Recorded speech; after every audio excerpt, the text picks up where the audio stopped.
Alors bonjour tout le monde, moi c'est Francis, bienvenue sur ce tout premier tuto déjà, et il va concerner la chimie organique. Alors la chimie organique, pour couper tout court, c'est une partie de la chimie qui se concentre sur des composés organiques.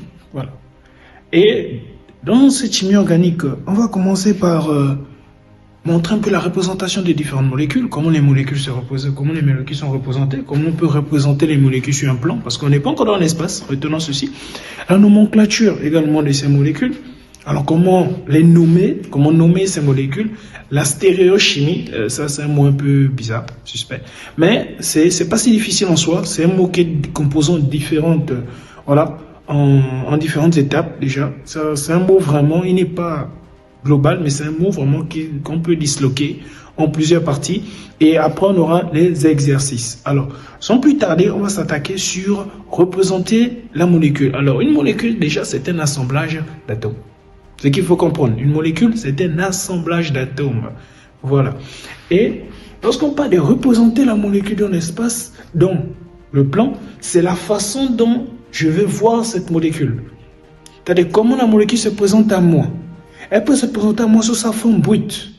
Quand je prends C4H10, c'est la formule brute de la molécule. C'est très important. C4H10, c'est la formule brute de la molécule. Lui, il s'appelle le butane. Le butane, c'est un hydrocarbure. Alors, un hydrocarbure, sont les corps composés essentiellement de carbone et d'hydrogène. Ça, les hydrocarbures sont les corps composés en grande partie de carbone et d'hydrogène. Alors, vu c'est un hydrocarbure, je vais encore prendre quoi encore des noms, quelque chose. Prenons par exemple, par exemple. Ça également, c'est une formule brute. Alors, ça nous amène à définir qu'est-ce que c'est la formule brute.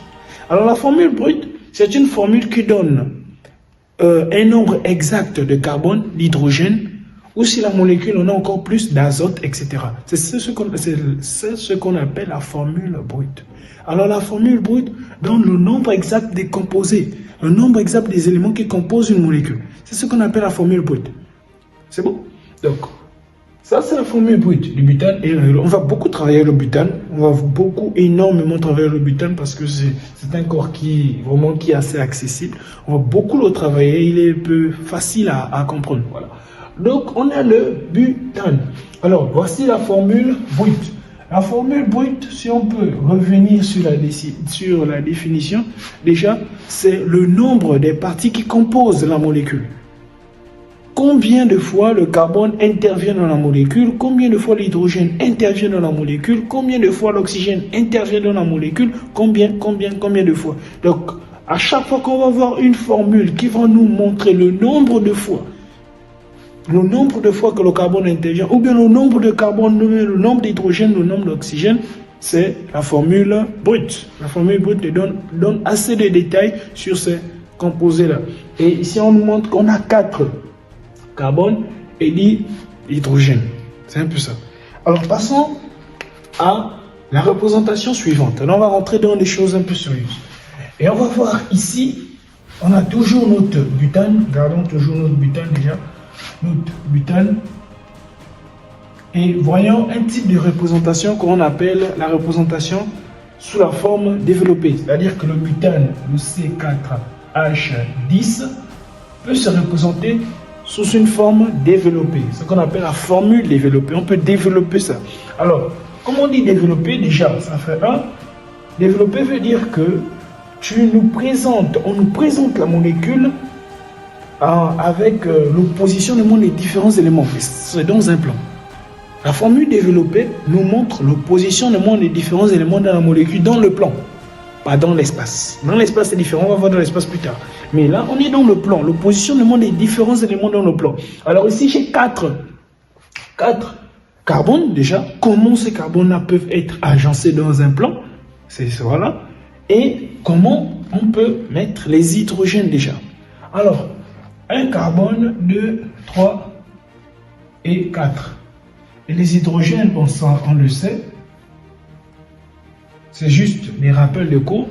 Alors ici, juste mettre des hydrogènes, hydrogène, hydrogène, hydrogène, hydrogène, hydrogène, hydrogène, hydrogène et hydrogène. Voilà. Donc c'est un peu ça. Donc ça c'est pour notre butane. C'est sa formule développée. Pourquoi on dit développée? Parce qu'on voit bien le positionnement des différents éléments de cette molécule dans le plan, pas dans l'espace, dans le plan. Et c'est important de retenir dans le plan. Si on dit dans l'espace, c'est pas vrai. Parce que dans l'espace, ça va nous amener à une autre notion. Alors, ça, on appelle cette formule la formule développée. Donc si tu es là, forcément, tu as une petite idée, et tu as vu ça en troisième. Et si tu es pas encore en troisième, eh ben, c'est ça la formule développée.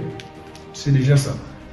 Et on va voir une formule, la formule semi-développée. Alors, lorsqu'on dit semi-développé, ça veut dire c'est partiellement développé. C'est développé à moitié.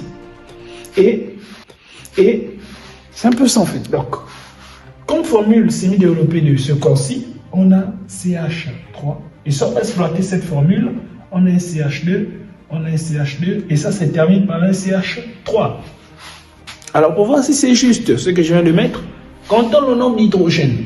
Ça me fait 2, 4, plus, mais si ça me fait 10, j'ai respecté mon nombre d'hydrogène et j'ai 4.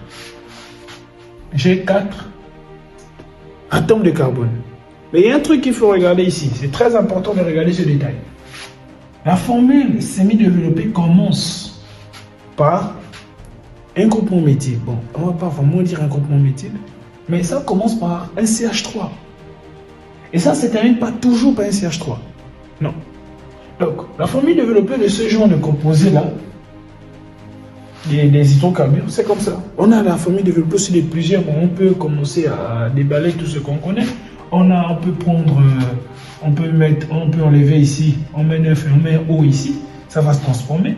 On aura ceci, CH3, CH2, CH2, on aura un CH2O. Donc on peut mettre les corps que l'on veut, on peut vraiment mettre les corps que l'on veut. On peut encore faire quoi? Bon là, vraiment on va entrer dans les... Ça fait 3, donc on aura ici aussi un CH3, voilà, on a ceci aussi. Donc ça sont des formules semi-développées. Et encore une façon aussi de représenter les formules semi-développées, c'est-à-dire qu'on peut faire ça, par exemple, voilà, pour ça, toujours pour le butane. On peut réaliser ça comme ça, déjà, j'ai CH3 ici, et je mets une parenthèse, je mets mes parenthèses.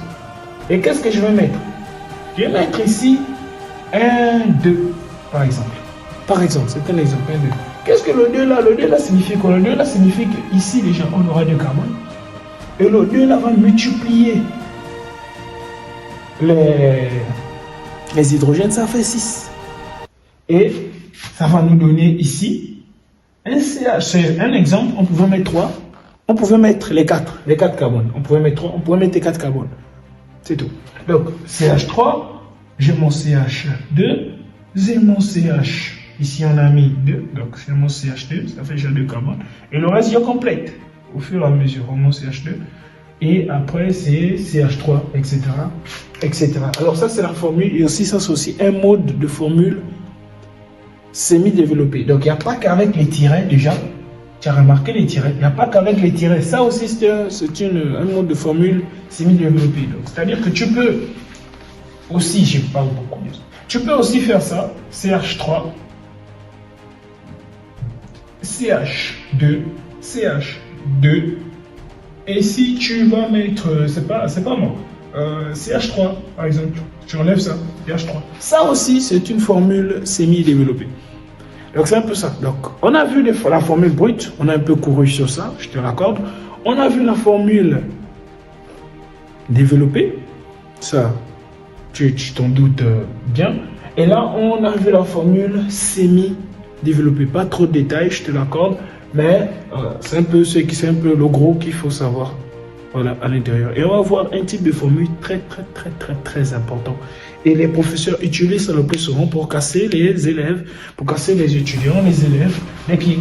Et c'est ce qu'on appelle la formule topologique. Et ça, on aura des choses à dire sur ça. Alors, la formule topologique, c'est quoi déjà? Prenons un exemple. Laissons un peu notre butane à côté. Là, au moins, on respire un peu. Prenons un CH2, Non. Et C2H5. C2H5.